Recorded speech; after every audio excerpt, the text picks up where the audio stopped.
Hello everyone, I'm Rakshith Pai and in our today's social media questionnaire series, I'll answer the following question. The question is it advisable to exit all the stocks in my portfolio with an average 35% return for 2 years at this peak market time and to build a more strong portfolio when the market corrects? For short answer, the answer is no. And for long answer, no, never, don't ever do that. You shouldn't do that. So, no. This is a standard human behavior. We tend to book profit as soon as we see profit. And on the other hand, we tend to hold on to loss-making investments in hopes that they may turn around in future. Basically, we have to do the opposite.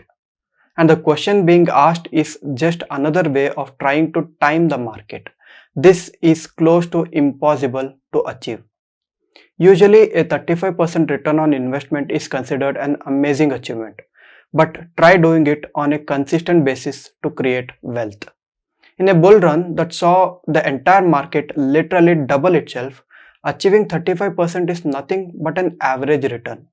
And in order to create such consistently high returns, you need to own the companies for a few more years, as in long-term investment.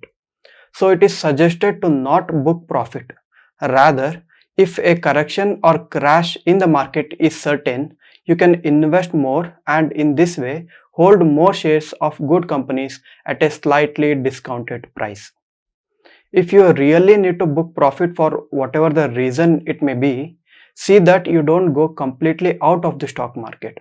Book a portion of your profits and keep the rest invested. I hope this answers your question.